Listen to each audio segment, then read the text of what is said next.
Mabalacat City, one of the three cities in Pampanga, Philippines, is located 83 kilometers north of Manila.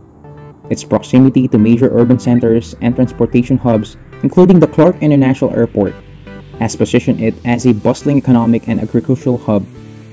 With easy access to the Subic-Clark-Tarlac Expressway and the North Luzon Expressway, the city boasts a thriving business landscape. Its rich agricultural land and proximity to popular tourist destinations make it a prime location for both business and leisure travelers. So I am here in Mabalacat City, and Mabalacat City is one of the three cities in the province of Pampanga. So nakuha nila yung pangalan nila because of the abundance of the balacat trees. Kaya Mabalacat, maraming balacat. Established by the Augustinian Recollect Orders, we are here at the Our Lady of Grace Parish Church, one of the landmarks here at Mabalacat City and the cradle of faith of the Mabalaqueños. Not only that, but Mabalacat City also boasts its rich food industry. Join Norby and Joseph for another episode of Beyond Sisig.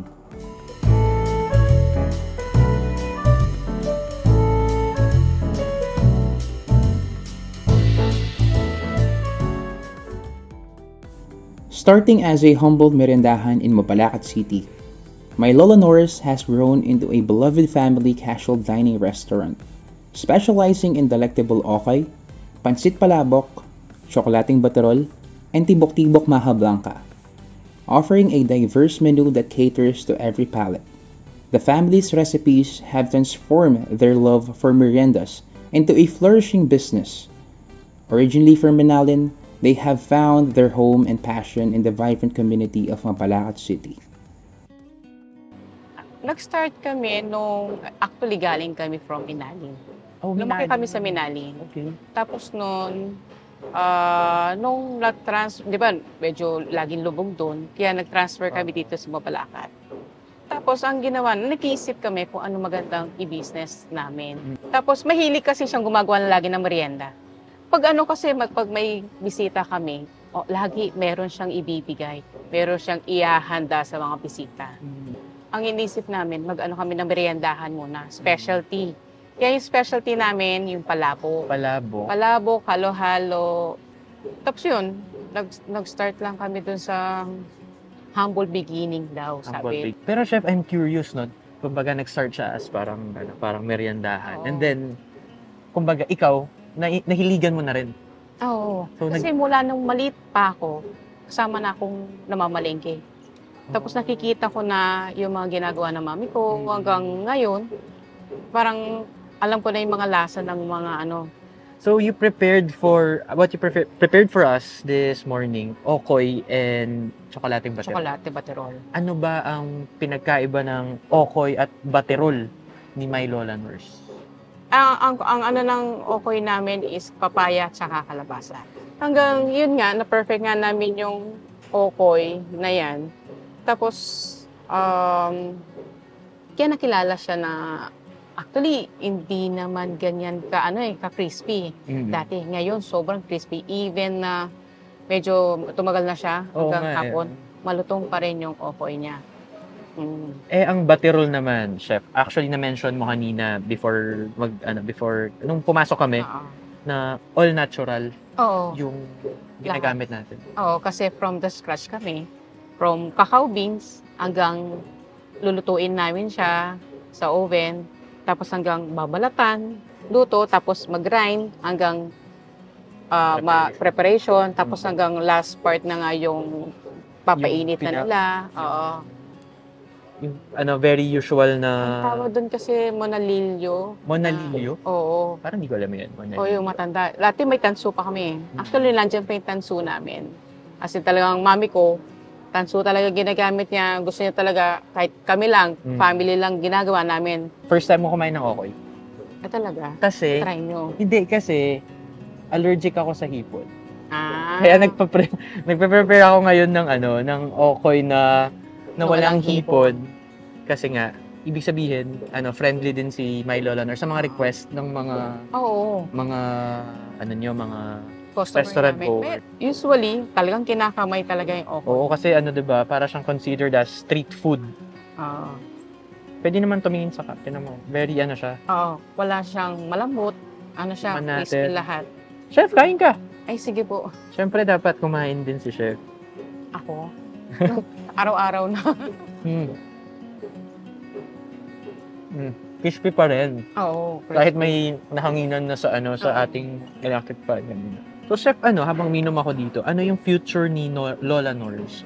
Ano yung na-envision niya for Lola Nors in the next year? Kaya? Actually, mag-o-open kami sa Manila. Okay, Di ba, dapat. Pampanga lang ngayon. You have 2 branches in Oo, Pampanga. meron kami sa San Fernando 301. at saka Lola Nors 301 at saka dito sa Mabalacat. Actually, meron din kami sa airport. Dito sa Mabalacat, yung customer namin mga travelers. Yung Baterol, hindi ko nalalasahan yun. Kasi yung iba parang uminom ako ng instant chocolate drink. Oo, kasi Pero ito nalalasahan ko talaga yung pait nung Yung pait ng kakao.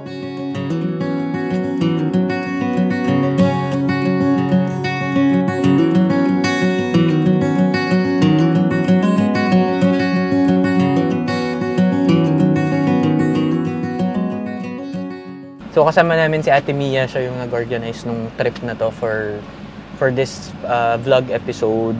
Saan tayo pupunta next, Ate Mia? Doon na tayo sa Putong Babi, sa Teresitas Grill, sir. Nakwento mo sa amin before. Yes. Saan ba siya nag-start dati? First kong natikman yung Putong Babi ni Teresita, hindi pa siya Teresita noon. Oh. Sa canteen ng high school. Saan ba nag-high school? Doon. Basta, kunwari, secret na lang yes. yun. Hindi, pero doon sa DTVSI, formerly known as Mabalacat Institute. So, meron silang canteen doon. Dalawa yung canteen doon, sir. Bakit dalawa? Yung isa, level up na canteen. Tapos yung isa, pang masang So, doon ka sa level up, syempre? Hindi, syempre, doon ako sa Putong Babi at saka sa Bobuko. So, yung pupunta natin ngayon, nandun siya dun sa school nyo, canteen lang siya. Maliit lang na. Noon. Pero ngayon, nag-open na sila ng grill.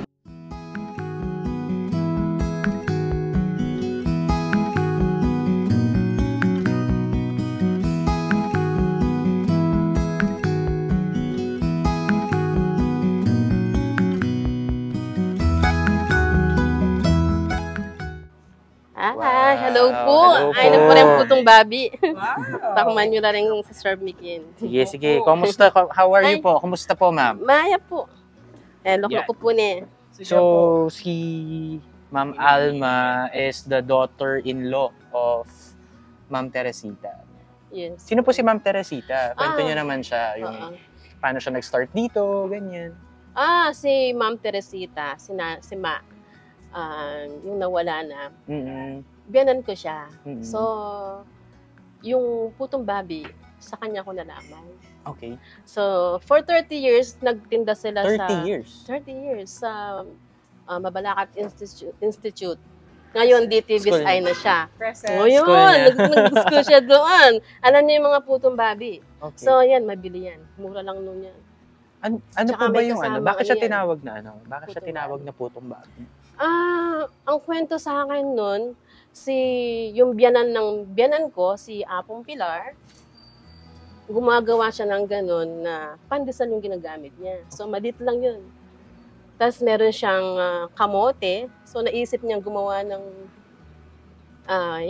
tinawag niyang Putong Babi. Tapos, masarapan siguro yung mga nakatikim ng Putong Babi. So, ginagawa niya yan palagi. So, ang biyanan ko, that time, wala siyang trabaho.